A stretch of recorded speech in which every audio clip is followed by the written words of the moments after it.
الله وبركاته دابديال meel kastoo dunida dacaladeeda ka joogtaan waa mar kale iyo Airo TV waa barnaamij gaara oo runtii ugu magac darnay aqoon iyo asluub oo aanu maanta kaga hadli doono faa'iidada iyo qiimaha ay aqoonta aadamaha u leedahay iyo asluubta nololeed ee bulshada iyadana waajibka ku ah inay wax walba oo ay la kulanto ay si asluubaysan oo la falgasho barnaamijkan maanta waxaa noogu martiya oo aad uga mahad celinayaa Sheekh Maxamed Axmed Sheekh Bashiir oo ku magac dheer Axmed Jabuuti ama Jabuuti Axmed oo ka mid ah dhalinyarada Soomaaliyeed ee ku dhaqan cariga Mareykanka marka koowaad Sheekh Maxamed ku soo dhawaado Airo TV ما شاء الله waan waana mahadsantahay waa hagaag si aynu u gudo galno barnaamijkeena su'aasheeda koowaad Sheekh waxay noqon doontaa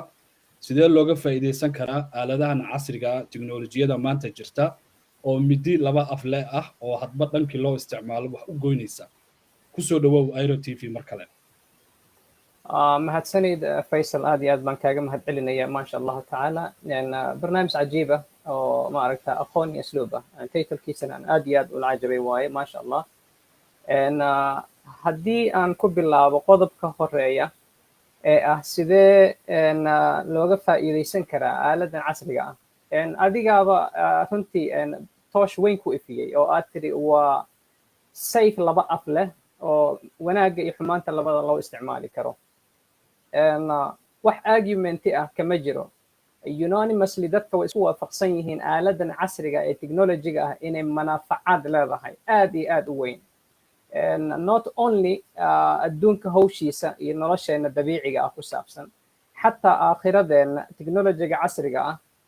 in loo adeegsan karo oo aakhiradeenna iyo hidaayaadkeenna iyo diinteenna wax ku saabsan lagu horumarin karo wax iyada kama jiro oo murana kama taagna maasha allahu tacaala siyaabaha looga faa'iideysan karo ee caanka ah ee commonka ah markaan ka hadlaayo example yar haddaan hadda ku siiyo xarun caafimaad baan ka shaqeeyaa waxaanan lockdown ku jirnay muddo march to march hal sano oo kaamila ayaan ku jirnay bukanayaal waxaan qaabilnaa gaarsiisan 35,000 ilaa 40,000 oo qof xarunteena caafimaadka ah technology-gan casriga ah wuxuu sahlay oo uu suurto geliyey hal sano oo kaamila annagoonan meeshii qof shakhsiya la kulmin qof waliba gurigiisa asagoo joogo in diagnostic lagu sameeyo prescription loo sameeyo informationkiisa la qaado caafimaadkiisa la fiiriyo waxyaalaha loo adeegsan karo cajiibka ah ee bidhaamay bay ka mid tahay adduunka hadda casriga ku noolno waa healthy sectorka marka laga hadlaayo education wise a year and a half ba online school lagu jiray from kindergarten ilaa laga gaaro heer jaamacadeed waxaana la isticmaalaya aaladan casriga ayaa la isticmaalaya oo cid kalaas ka baxday aynan jirin labada qodob ee ugu muhiimsan ee duniduba ku taagan tahay caafimaadka iyo educationkii aaladda casrigana loo adeegsanaayo waxaa ku sii dheer oo looga faa'iideysan karaa haddana xaggii businesska ahaa businesskaaga inaad gurigaaga ka maamulato oo gurigaaga aad ka hagaajisato adigoo gurigaaga jooga aaladda casriga loo isticmaalayo advertisementigii hadday ahaan lahayd xayeysiinta hadday ahaan lahayd production cusub oo aad dunida la wadaagi lahayd hadday ahaan lahayd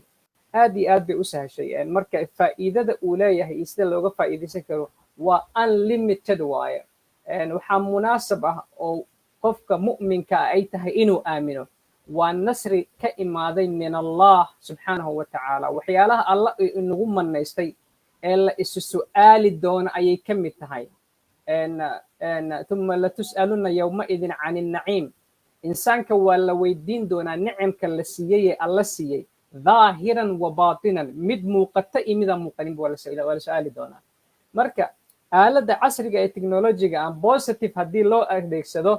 and it can change the world for good and the best سبحان الله عز وجل مركا أن سيدا لوغا فايدة كرتو دوركا قضبي هذا أن كسو قاضي موية ملايين hawl kaloo jirta looga faa'iideysan karo aaladan casriga ayaa jirta Faisal waxaan kaloo aad iyo aad ugu boorin lahaa bulshadeena gaar ahaan dadka daayarta ah annagoo ka ixtiraazayno targetkeenu yahay sidee looga faa'iideysan karaa xabiibkeena sallallahu alayhi wasallam wuxuu leeyahay almu'minu alqawiyyu khayrun wa ahabbu ila allahi min almu'min alda'if mu'minka qawiga ah buuxa cilmiyan diiniyan iyo dunyawiyan labadaba fiiri waa ka fiican yahay cindallaahi waa laga jecel yahay alla agtiisa waa looga jecel yahay mu'minka hal sektor keliya ku kooban subxaan allah fiiri macnaha hal sektor keliya ku kooban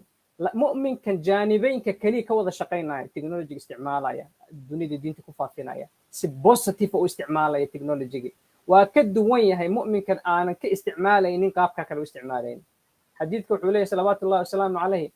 ixris calaa maa yanfacu war ku dadaal wax ku anfacaya information technology-ga ee cusub waxna anfacayo badan baa jira fi dunya waalaakhira laakiin waa inuu qofka ku baraarugsan yahay inay tahay aalad haddana wax disho waxna noolaysa marka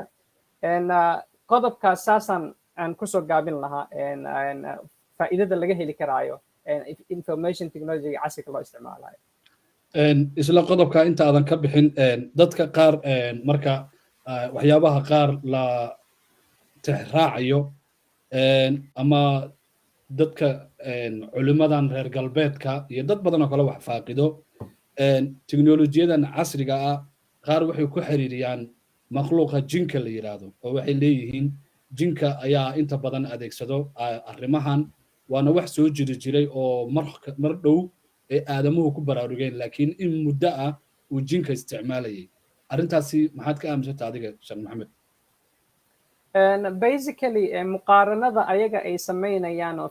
philosophicateska ah as annaga muslim ahaan we might not share them perspectivekood inaan la wadaagin baa laga yaabaa laakiin jinku inuu aalad wax maqasho wasiilo ah oo adag oo isagu physically inta isduldul fuulo samada wax ka soo dhagaysto markuu soo dhagaysto akhbaartii uu soo daadiyo arlada ku soo daadiyo ilaahay ba subxaanahu watacaala qur-aanka inoogu sheegay subxaana allah caza wajal ilaahay subxaanahu watacaala ayaa qur-aanka noogu sheegay intuu isduldul fuulo samada uu dhagaysto malaa'igta sheekadeeda iyo waxeeda uu maaragta uu akhbaartii dunida ku soo celiyo oo ay ka faa'iidaystaan dadkii la dhihi jiray kuhaanta iyo suxarada iyo balaag maajiga iyo dadki wax qaribi lahaa dunida wax ka qaribi lahaa oo dhan ayuu aflaada la wadaagi jiray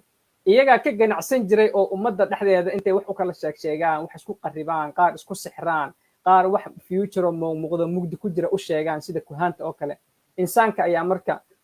wax kaga qaadan jiray ilaahay dadka ku kufriyey ama dadka alla caasiyey ah marka wasiilada qur-aankay ku jirtaa ilaa allah subxaanahu watacaala qur-aanka uu ku sheegay uu yidhaahdo markaa kadib xidigaa lagu soo tuuraya fallaaro naara lagu soo tuuraya si ay usoo daataan oo ayna waxba u dhegaysanin marka iyaguna way sheegeen waan dhegaysan jirna bay leeyihin laakiin waa la inaga xiray marka waa laga yaabaa filosofitiga diinaha kala jiray ee hore jiray bugcooyin ka mida inay miitaaladaas soo qaataan waa laga yaabaa laakiin aalad kasta iyo wasiilo kasta oo casriga dunida kusoo kororta insaanku waa un sabab waa un reason waaye isaga waa kooska umuu samayn karaa ilaahay ku ilhaaminaya laakiin almucallimu alxaqiiqi macallinka dhabta ah huwa allah waay subxaanahu watacaala saas waay waayahay aad baad mahadsan tahay waxaan u gudageli doonaa su-aasheena labaad sheekh maxamed diinteennu saad hore u sheegtay wax walba way kaamil yeeshay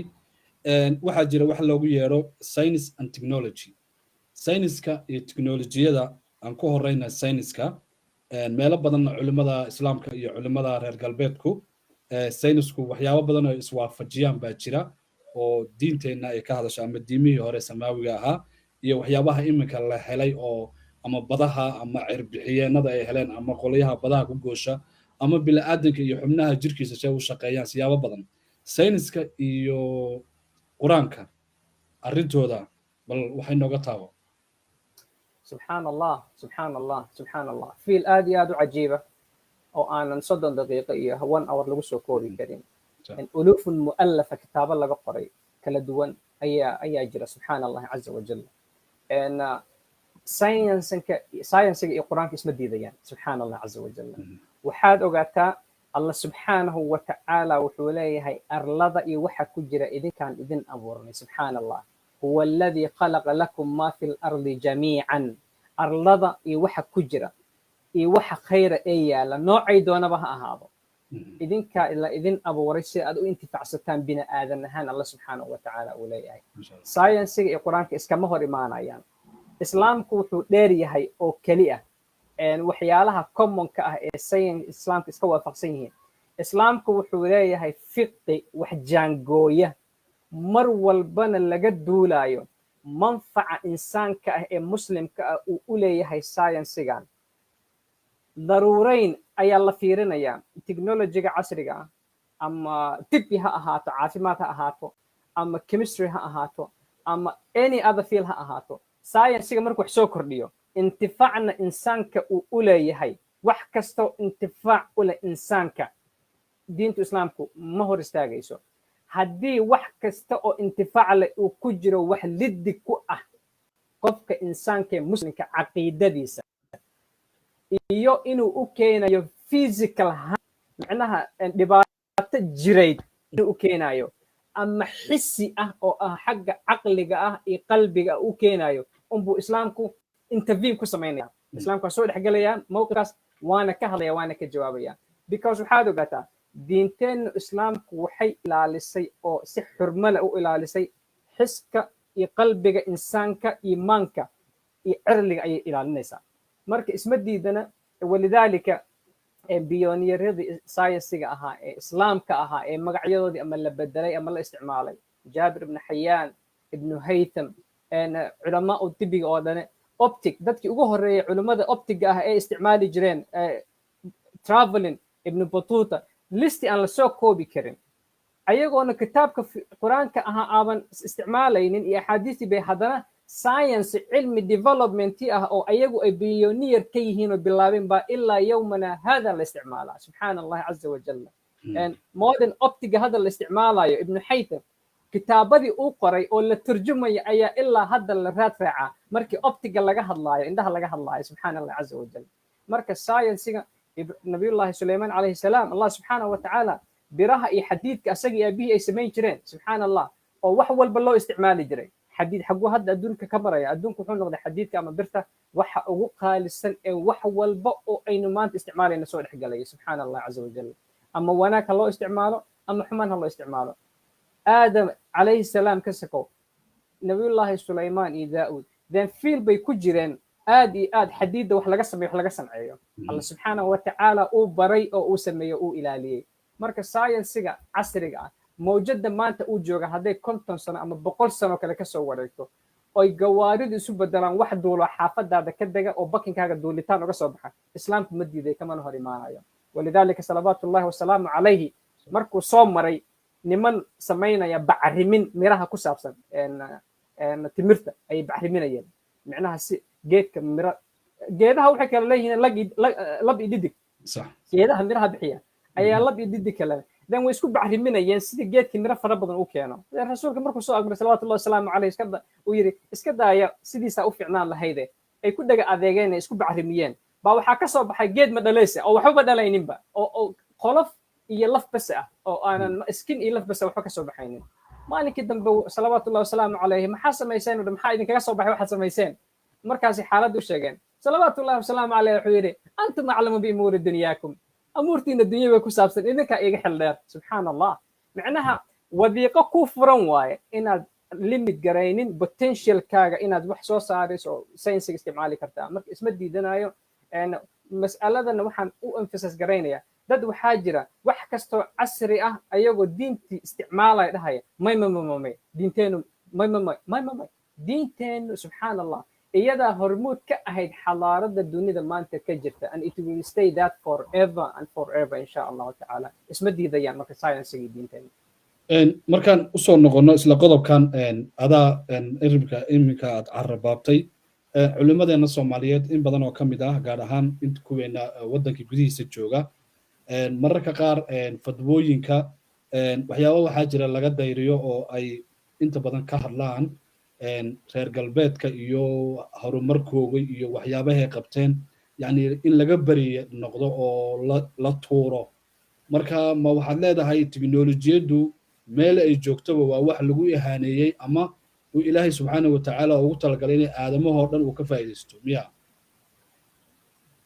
absolutely. subxaana allah. absolutely. insaanku ilaahay subxaanahu watacaala agtiisa wuxuu u kala fadli badan yahay aliimaan walcamalu asaalix.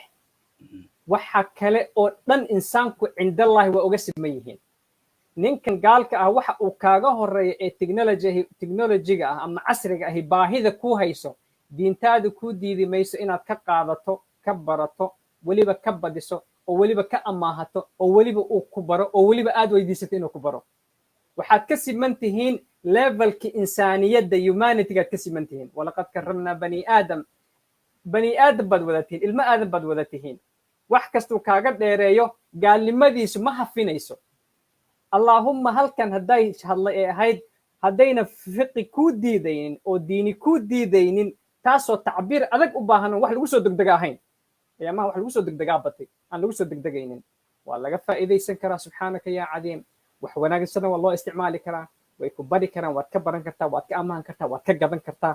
bishardi inaad adiga u isticmaalayso fi maslaxati dunyaaka wa aakhiratik, maslaxadaada adduunye iyo midaada aakhiro. haddii aan maantan idhaahdo war annaga nimankan gaalada waxay soo samaysteen xagga inaga geeya oo yaan waxba taabanin, for example, subxaana allahi caza wajal, meeshan waxaa jirto wax aanan qofku caqligiisa diiniyan ka sago caqliga saliimka uu ku fikirayo ah qofkan insaanka ah cidda wax baraysa waa allah subxaanahu wa tacaala. hadda caabuqa dunida ka dhacay, for example, oo intaasoo qof laayay, malaayiin ku dhawaad dilay, allah subxaanahu wa tacaala masaa'ib u keenan weeye. xadkii lagu xadadayn lahaa wixii lagu xadadayn lahaa insaan bini aadana oo aan weliba muslin ahayn buu alle ku ilhaamiyey inay wax isugu dardaraan, wixii ka soo saaraan, dadkii wax ku tallaalaan, la dhaho wixii masiibta ahaydee waxa samaynaysay ayay jirku ka difaacaysaa ama ay ka hortagaysaa. isma diidaysa diinteenna iyo sayansigu isma diidayaan. subxaana allahi caza wajalla. mar walba waxaa fiican qofka muslimka ah inuu hal arrin ka duulo. walaa yajrimannakum shana'aanu qowmin calaa an laa tacdiluu.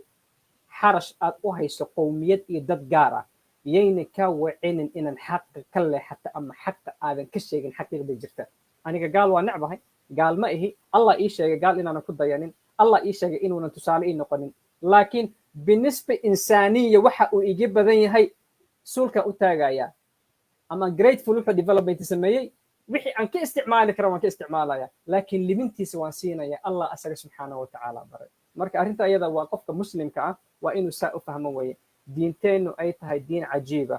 oo iska dhaafe qarnigaani zamaankan iska dhaafe the coming generation million thousand years coming inay ahaato waxay ku dhaqmi lahaayeen. maasha allahu tacaala isma diidayaan.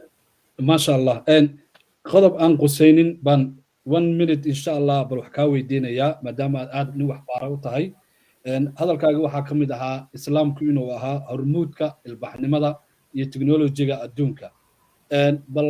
laba weedhood ama laba masaalo sababta islaamka maanta dib u dhaca ugu wacan oo uu maanta u noqday in ama lagu tilmaamo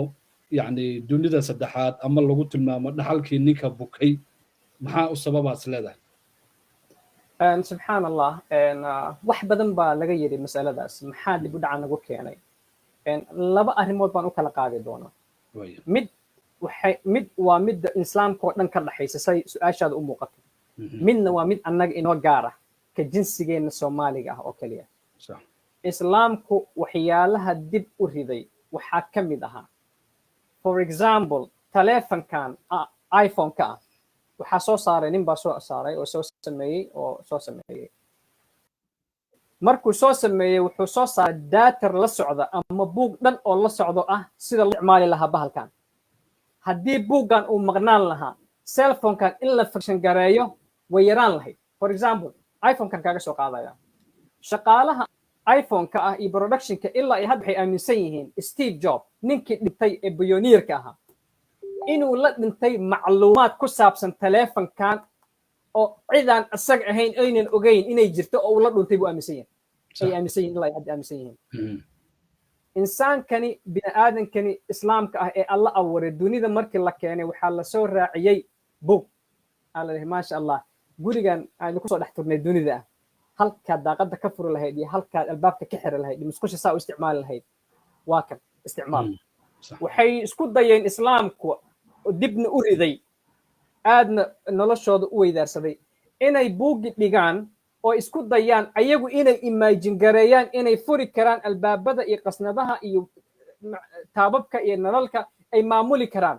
jan waxaa ku imaaday confuse baa ku imaaday. islaamku waxa ugu badan dib u dhaca ku dhigay waxaa waaye kitaabkii alle iyo sunnadii ahaa bay ka leexdeen intii isticmaalaysana si qalada u isticmaaleen subxaana allah caza wajal qaar waa ka tageen oo shaqaba kuma lahanba walidaalika noloshu ka dhaca qofkaas qaar isagii bay haystaan laakiin sidii loogu talagalay uma isticmaalmahayaan oo kama tegahayaan qodobka ugu muhiimsane dib u dhaca insaanka ku keenay waa arrinta iyada subxaana wa tacaala allah subxaana wa tacaala example baan ku siinaya faysal aayadda ugu dheer ee qur-aanka إذا تداينتم بدين إلى أجل مسمى سبحان الله فاكتبوه وليكتب آيات أقول القرآن وشن إتوان صدر ويا سبحان الله هل قضى كهاللسا سبحان الله محي كهاللسا دين كريدت ديبت كتاب رايتين ريجسترين وحي كهاللسا سبحان الله إنسان كنا لشيس أمهم سنين البيع والشراء بكهاللسا آيات فيه آيات ختام كذا محاكو قرآن سبحان الله عز وجل أفلا يتدبرون القرآن أم على قلوب أقفالها وحكو قرآن آيات آخر كذا قدام بيا الله كبرايا واتقوا الله ويعلمكم الله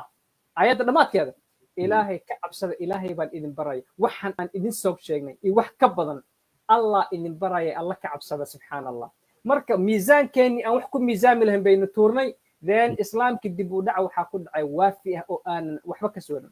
second point إسلامكم حكو دعي islaamku waxaa ku dhacay waxa la dhaho islaamkii oo dhan wuxuu isu bedelay wax la dhaho markii generationadii hore wanaagsanaa ee diinta ina soo gaarsiiyay laga eego wuxuu isku bedelay oral society alkalaam faqad hadal basa kitaaba ma jiro akhi wax la qoraya ma jiro wax la akhrisanaya ma jiro bulshada caalamka islaamka waxaa u sahlan inay maanta dhan wax dhageystaan oo afraad yariis ay waxna qoraan waxna akhriyaan halka dunida kale ee maanta laga yaabo inay horumartay ilmuhu lagu garaaco lagu dhiirigeliyo ayaar inuu aqriyo 6 4 5 6 7 buug subxaan allah hataa weligiisiisan u baahanin they keep on reading subxaan allah ولذلك الله سبحانه وتعالى أول آية في القرآن اقرأ باسم ربك الذي خلق أقري you have to learn اقرأ معنى قوني ماما لهبا أقري وأقري دي بودع الله بدرس بوينتي أنا كوسو كوبي لها وحبذا والله شيء جاجرو اسكب حسيا صدق إيو فلسفة اسكدا this is the main two reason annagoo ka tagnay kutubkii la inala soo diray oo outlook ah aynu ka fiirin lahayn manhajka nolosha oo aan tuurnay iyo annagoo noqonay oral society we just talk we don't read we don't write waxaad inoo raacaysaa qaybta soomaalida iyaguna intaa subxaan allah soomaalidu labada qodob ee dambe ee ah bulshadeenu ayaan insha allahu tacaala ku keeni doonaa wax ku saabsan arrinta iyada ah annagu waxaan ayaga dheernahay islaamku kasii dheernahay adduunku caadiya iska fiican bay ummaduhu kale ayagu islaam nala ah bay haddana xadaaradu naga badiyeen annagu waxaan isku darsannay inagoo da'yar cimriga soomaaliga ah iyo saaxada soomaaliga 100 sano miya 120 sano something like that marka annagoo da'yar generation ahaan baynu u da'yarnahay fiiri xadaaradeenna way dambaysaa ilaa xad aan la koobi karin bulshadeennu dad badwi ah ee miyiga ayay u badnaayeen tii waxaa noo sii dheeraatay wax la dhaho dagaalo sokeeye xarbul ahli baa inoo sii dheeraatay wuxuu noqday marka inaan helno generation dhan oo juhala ah subxaan allah oo secular educationna aan haysanin religious educationna aan haysanin subxaan allah look at that secular educationna ma jiro religious educationna ma jiro waxaa marka soo baxday dad dhan iyo generation dhan oo soomaali ah oo la dhaho imaca ciddi imaataba waa raacayaan imaca waa kula jiraan ciddi doontaba anyone imaca qof walba iska raacaya marka annaga intaasaa noo sii dheeraatay haddii maanta kilib uu soo saaro nin muslim aan ahayn oo gaal ah oo kilibkaasi uu ku duubo 1 minute wax ku saabsan oo madadaalo ama majaaliyaan soomaalidu waxay noqonaysaa the first people to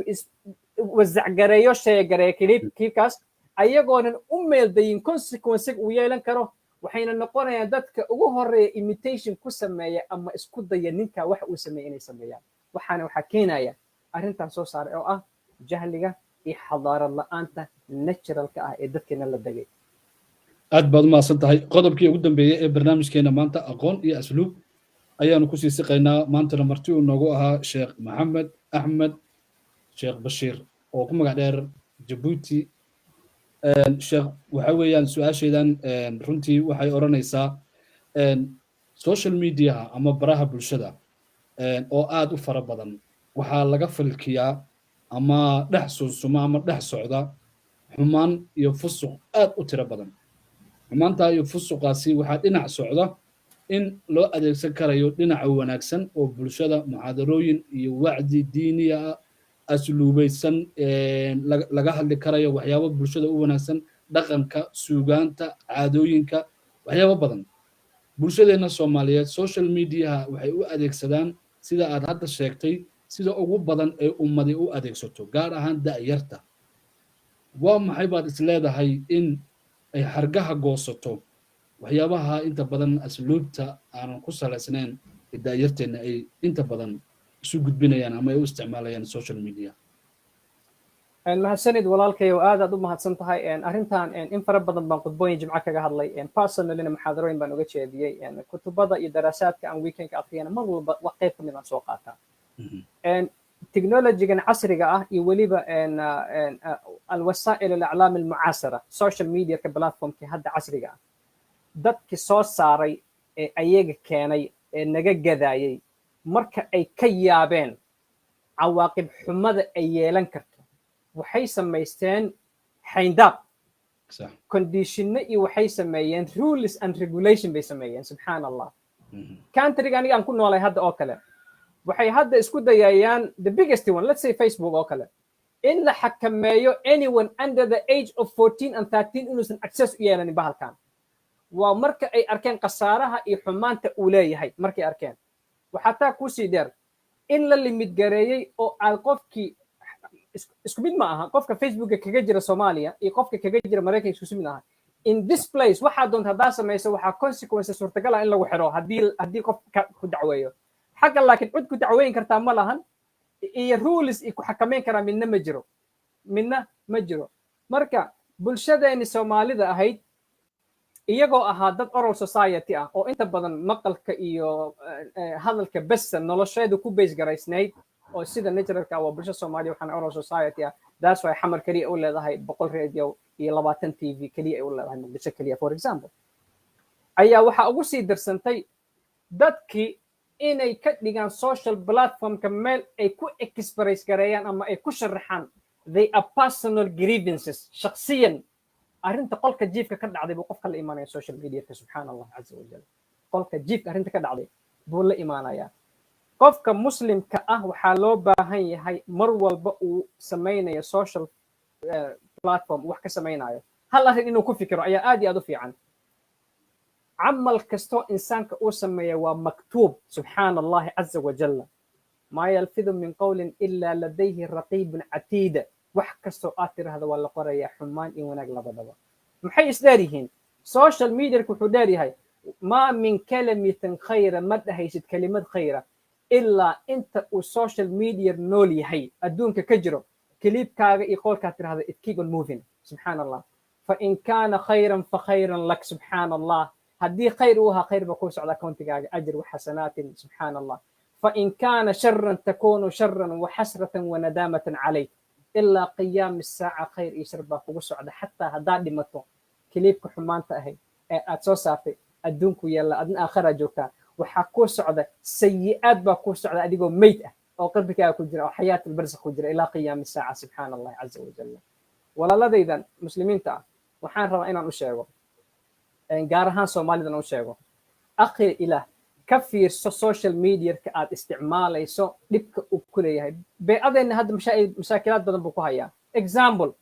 maxaa badiyey ummadda qurbaawiga ah ee Soomaaliga ah ilmaha laga qaadanayo, guryaha burburaya,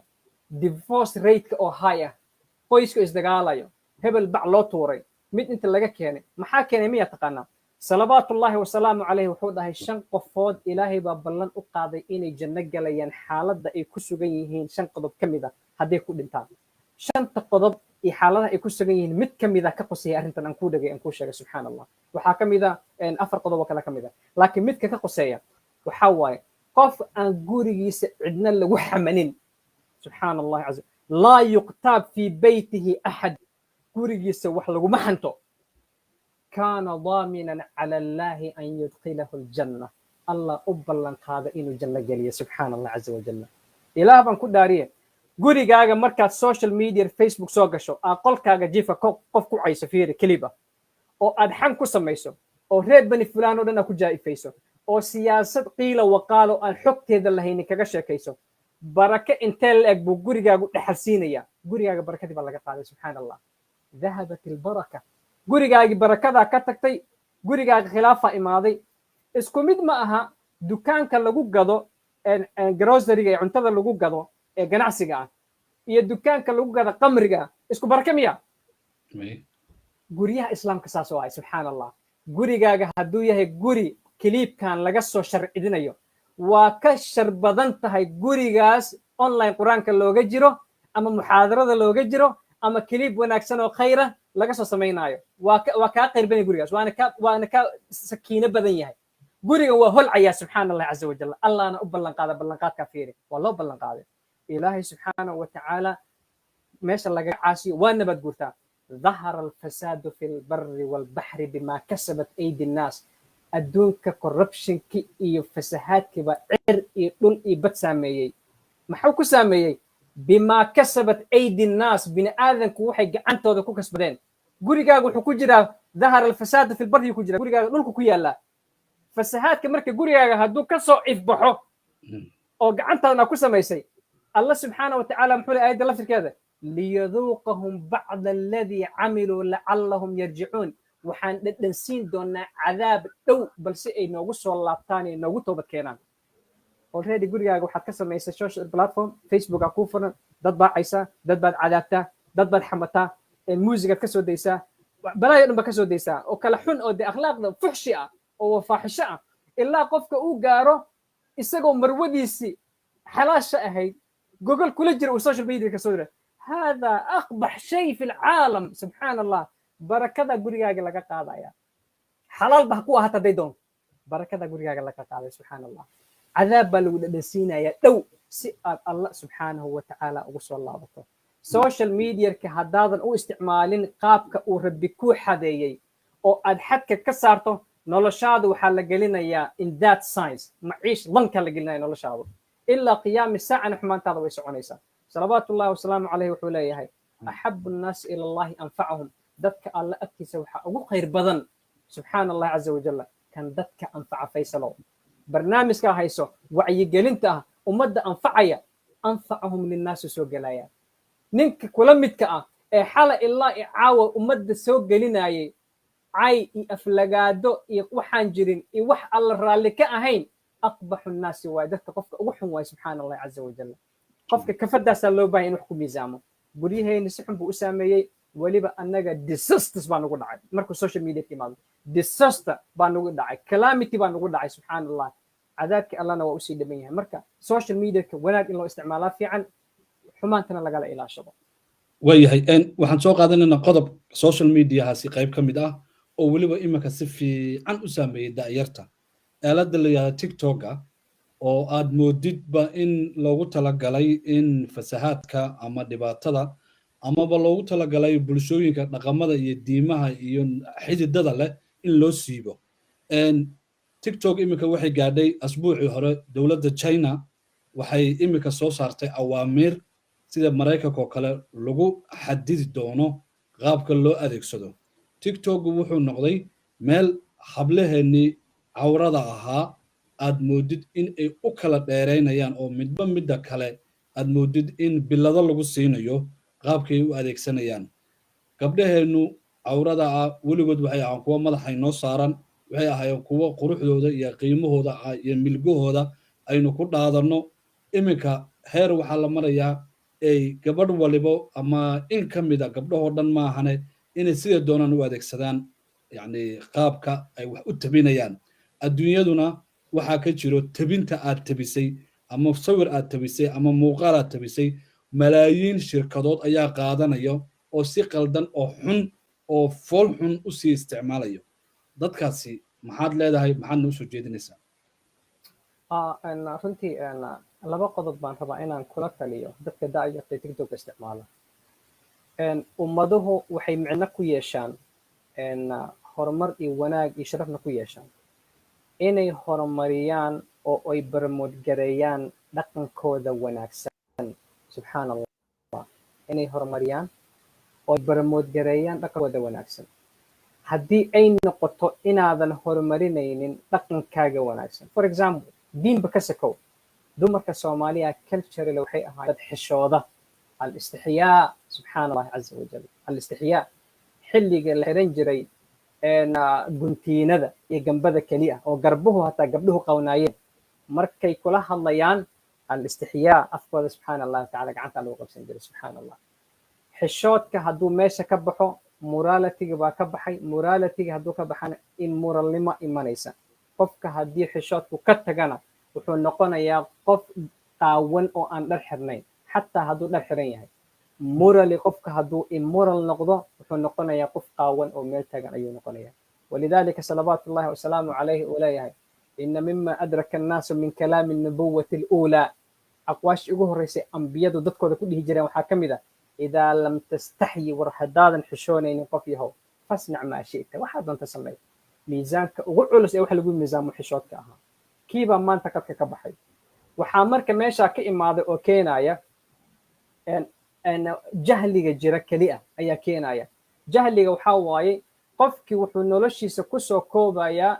inuu eager u yahay ama baahi u qabo platform bas ah, maqaam uu soo istaago oo dadka wax uga sheego, xumaan kastaba ha yeelata haddee doonteen,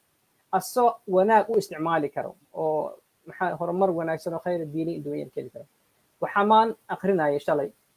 beeshka akrinaya maasha allahu tacaala oo nin walaala soo saaro Soomaaliya,